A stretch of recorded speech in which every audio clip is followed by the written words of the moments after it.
अभी हम मौजूद हैं बिहार राज्य के गया ज़िले के चिरकी थाना अंतर्गत जमड़ी गांव में, और हमारे पीछे ये जो आपको छोटा सा घर दिखाई पड़ रहा है, ये घर बिहार के भागलपुर में तैनात प्रभारी एमटी मेजर के पद पर तैनात अभिषेक कुमार का है, जिनकी संदेहास्पद मौत हो जाती है। मौत का कारण पुलिसिया रिकॉर्ड में बताया जाता है कि बिजली के तार के सहारे वो फांसी लगा लेते हैं। क्या है पूरा मामला? हालांकि ये मामला जो है वो काफ़ी तूल पकड़ा था।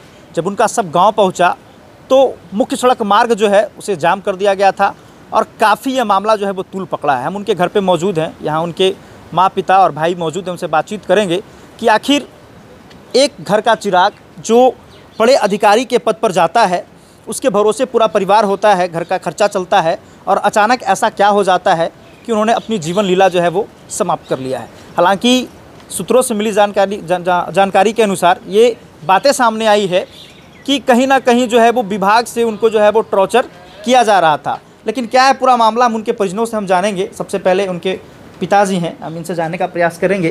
क्या नाम हो चाचा आपका? मेरा नाम परमानंद है।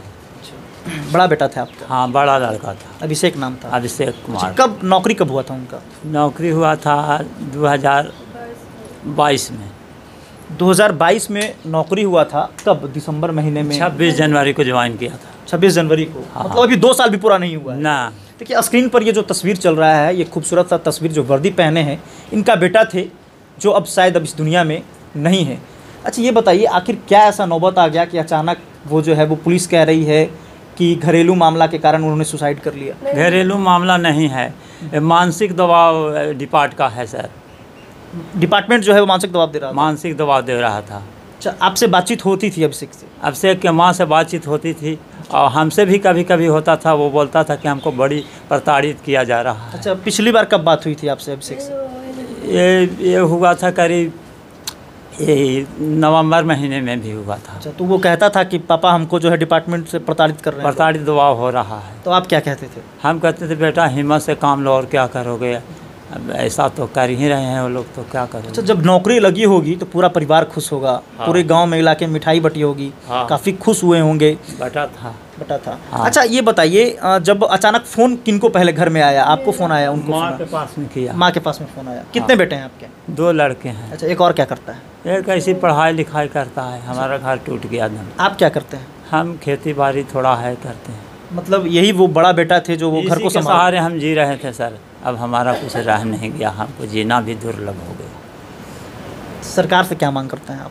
सरकार से यही मांग करते हैं कि लड़के को नौकरी मिले, हम लोग बूढ़ा बूढ़ी को पेंशन मिले, कि जो खा जी लें। हमारे पास अब कुछ है नहीं। देखिए ये छोटा सा घर है, और ये किसान परिवार से हैं। आर्थिक कुछ मजबूत नहीं है इनका कि अपना ये जो भरण पोषण कर पाए। एक छोटा बेटा है जो पढ़ाई करता है, बड़ा बेटा नौकरी में था, उसी के भरोसे पूरा परिवार चलता था। उनकी माँ है।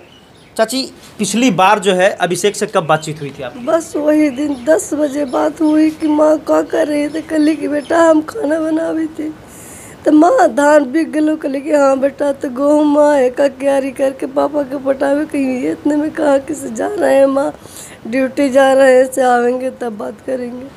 अच्छा ये बताइए, 28 तारीख को ये घटना हुई है ना? 10 बजे हमारा से बात हो लगा। जिस दिन ये घटना हुई उस दिन आपसे बात भी हुई? हाँ, बात भी हुआ है। अच्छा, बात करके आपका हालचाल भी लिए? हाँ, प्रणाम कहला कि कहाँ करी तो मैं कली खाना बनावी थी बेटा। तो फिर इतने में कहला कि है माँ से धान हलो से बिक गलो। कली कि हाँ बेटा बिक गलो। तो खेत जोताई तो माँ कली हाँ। अभी तो उनकी शादी भी नहीं हुई थी? कुछ नहीं बाबू, कुछ नहीं हुआ है। हमको बेटा के तिरंगा में भी नहीं लपटा के लावल गया है, इसीलिए रस्सी में गोड़ बांध के लावल गया है। अच्छा, जबकि वो ड्यूटी में तैनात थे? ड्यूटी में तैनात है। अच्छा, कब आपको फ़ोन आया कि आपका बेटा अभी नहीं रहा? आपको फ़ोन आया था? नहीं, हमको पास कुछ कॉल नहीं आया है। अच्छा, कैसे पता चला कि आपके बेटे? पता चलता है मेरा ननद है, वो है कोई, वो है भागलपुर में कोई रहता था, उसी लड़का पर फ़ोन आया है कि तुम्हारे एगो रिश्तेदार थे से फांसी पर हाथी से लटकल। सो बोले वो? सो बोले। और मेरा बेटा से 10 बजे पूरे बात हुआ। वो स्वस्थ थे? खूब अच्छा से बात किया है। अच्छा, क्या लगता है कि डिपार्टमेंट कहीं ना कहीं इनको प्रताड़ित कर रहा था? बस डिपार्टमेंट के बात बोलबे करता था कि हमको डिपार्टमेंट ऐसे कर रहा है। आपसे भी वो कहते थे ये बात? हाँ, ये रोजे ही बात बोलता था डिपार्टमेंट। हाँ, इस बारे में? हाँ। माँ से डिप्टी से आवे से पहले, डिप्टी के जाके पहले डेली माँ से बात करता था। डेली आपसे बातचीत होती थी? डेली। पापा से नहीं होता, बाकी माँ से डेली बात होता। उस दिन भी बात हुई थी? उस दिन भी बात हुई। अच्छा, तो इसको लेकर कहीं आप बड़े अधिकारी को आवेदन दिए कि सर जो है इसमें जांच अच्छे तरीके से होना चाहिए? वही रात के अपना फूफा से बताया कि से फूफा क्या करें, से देखिए ना, से हमको ऐसे ऐसे मुंशी और डीएसपी कर रहा है। तो उसको फूफा बताएं कि से ठीक है, से 3 गो आवेदन लिख के, एगो मुख्यालय में, एगो एसपी पास और एगो अथी कहाँ तो एक ठो और बताएं तहाँ दे दो। उसी रात में बोले हैं 12 बजे और सुबह तो ये कांड हो गया। अब सरकार से क्या उम्मीद करते हैं? सरकार से यही मांग करते हैं कि छोटा बेटा कि मेरा नौकरी दे, बूढ़ा बूढ़ी के हम लोग को पेंशन दे। हम लोग कैसे जिएंगे? हम लोग का कोई सहारा नहीं, वही एक तो सहारा, तो बस वही मेरा बेटा चल गया। ये माँ है, ये विवश माँ है, शायद इनके पास अब वो शब्द नहीं और ना हम ज़्यादा बातचीत कर सकेंगे उनसे।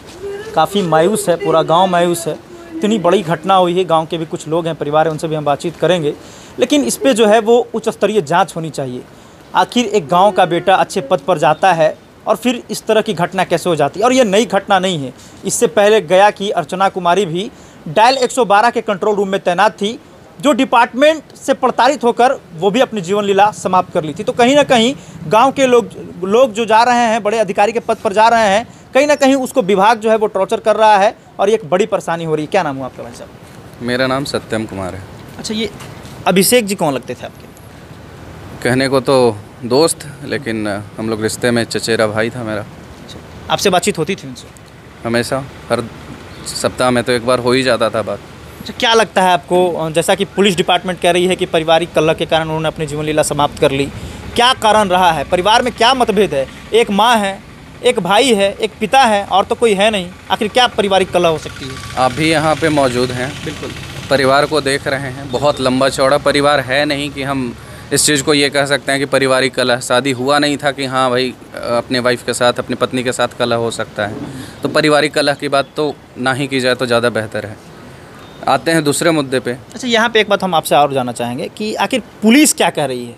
जैसा जो हम सुने, हम आपको बताया परिवार के लोग हैं, तो पुलिस क्या कह रही है? क्या आत्महत्या के कारण वो क्या बता रही है? पुलिस का सीधा स्टेटमेंट यही था, जिस दिन वहाँ से बॉडी निकाला गया उसी दिन लाइन डीएसपी या फिर और भी पदाधिकारियों के द्वारा स्टेटमेंट यही दिया गया कि ये पारिवारिक कलह और लव अफेयर के चक्कर में फांसी लगा लिया, जबकि ऐसा कुछ नहीं। अच्छा, आप एक दोस्त थे, आपको तो ज़्यादा कुछ मालूम होगा उनके बारे में। क्या आपको लगता है कि ऐसा किसी के साथ उनका बातचीत चल रहा है, लव अफेयर चल रहा होगा? इसीलिए तो मैं बोल रहा हूँ कि मैं उसका भाई कम दोस्त था। हम उम्र थे, हम लोग साथ में पढ़े हैं, पले बड़े हैं, इसी गांव में पले बड़े हैं।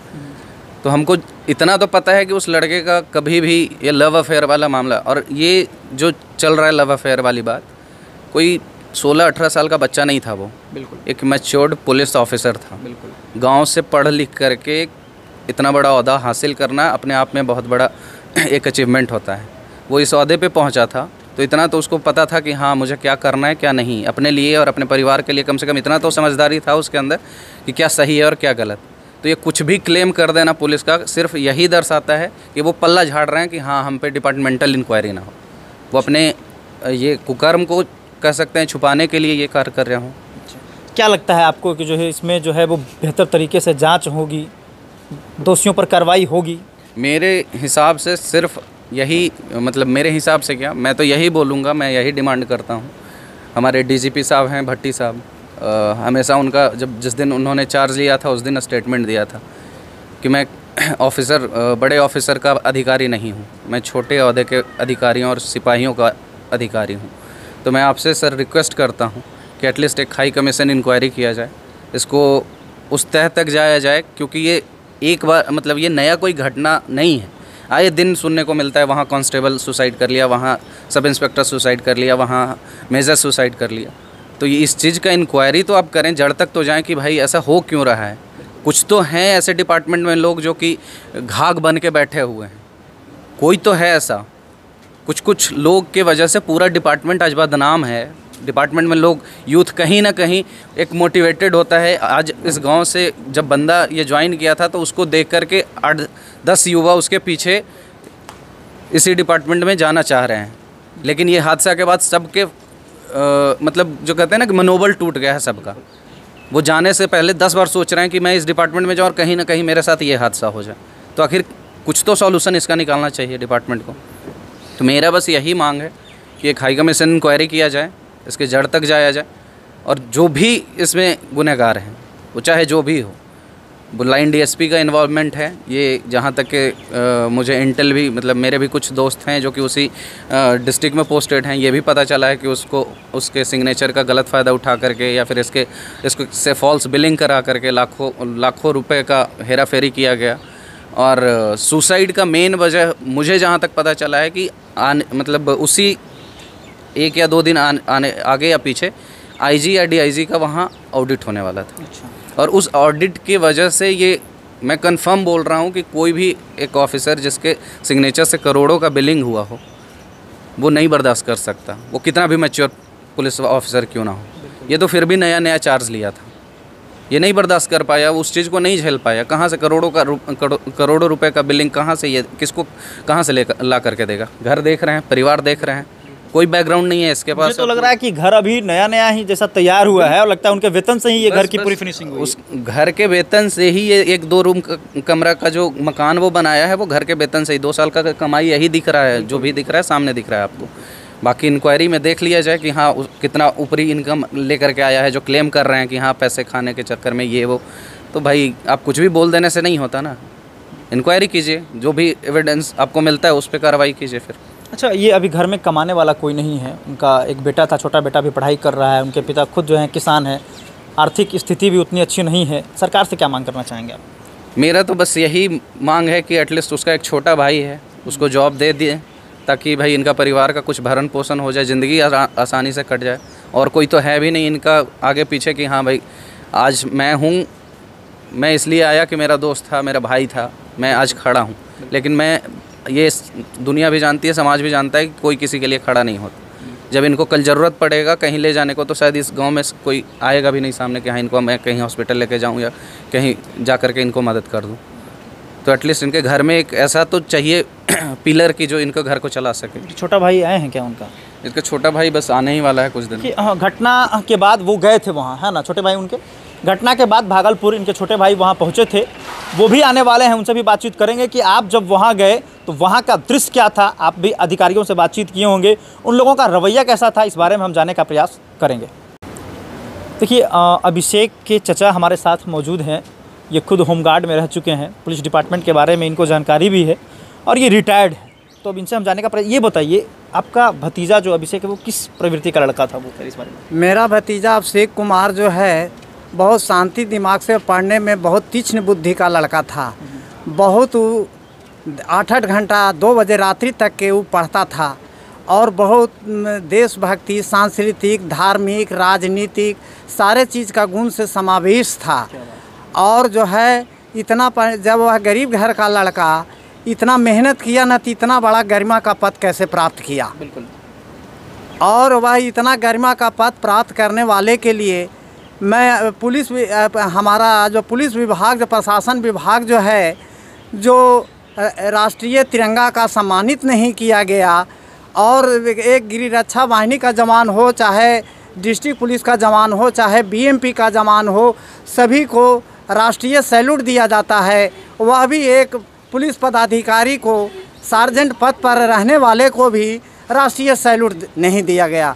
दुर्भाग्य है इस बात की कि ऐसे प्रशासन विभाग में गंदगी आ रही है।